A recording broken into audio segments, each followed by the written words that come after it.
వైఎస్ఆర్ కాంగ్రెస్ పార్టీకి మీడియా బలం లేదు అన్నది నిజం.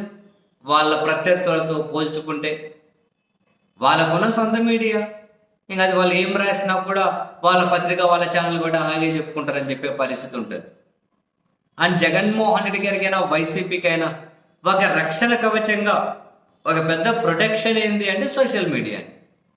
అండ్ ఆంధ్రప్రదేశ్లో ఏది నిజం, ఏది అబద్ధం, ఏది తప్పుడు ప్రచారం, ఏది నిజం అనే చర్చన జనంలో కొంతవరకు జరుగుతుంది అంటే సోషల్ మీడియా. అధికారంలో ఉన్నంత వరకు దీన్ని పెద్దగా కాన్సన్ట్రేట్ చేసినట్లేరు వైసీపీ వాళ్ళు. ఆ తర్వాత ఇప్పుడు అధికారం పోయిన తర్వాత జగన్మోహన్ రెడ్డి గారి దగ్గర నుంచి ఆ పార్టీ ముఖ్య నేతల దగ్గర నుంచి కూడా సోషల్ మీడియా గురించి, సోషల్ మీడియాలో ప్రభుత్వం చేస్తున్న తప్పుడు ప్రచారాలను సోషల్ మీడియా ద్వారా ఖండించుకుంటూ ప్రజల్లోకి వెళ్ళడం, నిజాలు అబద్ధాలు ఏంది అని ప్రజల్లోకి చెప్పాలి అని రెగ్యులర్ ఇంటర్వెల్స్లో జగన్ గారి దగ్గర నుంచి ఆ పార్టీ ముఖ్య నేతలందరూ అయితే మాట్లాడుకుంటూ ఉన్నారు. అండ్ తాజాగా ఈరోజు వాళ్ళ పార్టీ కార్యాలయంలో వైసీపీ ఐటీ వింగ్ సమావేశం జరిగిందట.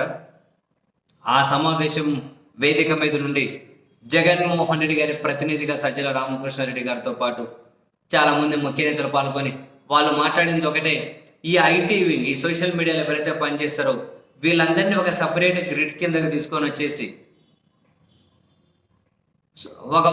ఒక మంచి నెట్వర్క్ అనేది, ఒక మంచి యాక్సెస్ అనేది ఏర్పాటు చేసి ఈ ఐటీ వింగ్ ఏవేవైతే ఉంటాయో IT social media IT wing కింద వీళ్ళందరినీ ఒక కోఆర్డినేషన్ ఏర్పాటు చేసి నిజాలు ఏంటి, అబద్ధాలు ఏంటి అన్నది జనంలోకి తీసుకెళ్ళాలి అని చెప్పి అయితే నిర్ణయం తీసుకున్నట్లు ప్రకటించారు. మరి యాక్చువల్గా ఎవరైనా ప్రస్తుతం సోషల్ మీడియా మీదనే ఎక్కువ ఆధారపడుతూ ఉన్నారు.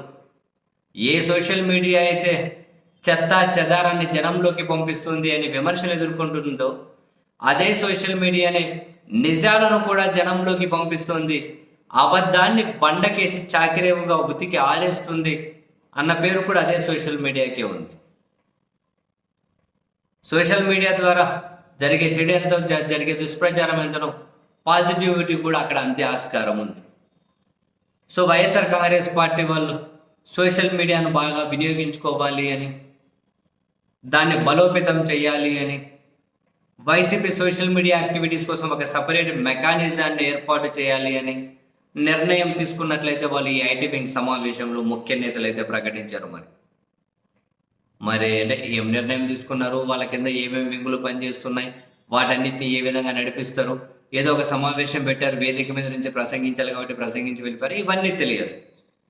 బట్ సోషల్ మీడియా వినియోగం, దాని ద్వారా జనాల్లోకి వెళ్ళడం, జగన్మోహన్ రెడ్డి గారి ఐడియాలజీ ఏంటి, ఆయన పాలన ఎట్లా ఉండే, ఇప్పటి వాళ్ళ పాలన ఎట్లుంది, ఆయన రాజకీయం ఎట్లుండే, ఇప్పటి వాళ్ళ రాజకీయం ఎట్లుంది, ఇవన్నీ జనంలోకి విరివిగా తీసుకెళ్ళాలి అని, ఆ మేరకు సోషల్ మీడియాను పెద్ద ఎత్తున బలోపేతం చేయాలి అని, సోషల్ మీడియాకి సంబంధించి అన్ని కమిటీలను క్షేత్రస్థాయి నుంచి ఫుల్ఫిల్ చేయాలి, పూర్తి చేసేయాలి అని చెప్పి జగన్మోహన్ రెడ్డి గారి ప్రతినిధిగా హాజరైన సజ్జల రామకృష్ణారెడ్డి గారు అయితే ఆ వేదిక మీద నుంచి మాట్లాడినట్లున్నారు.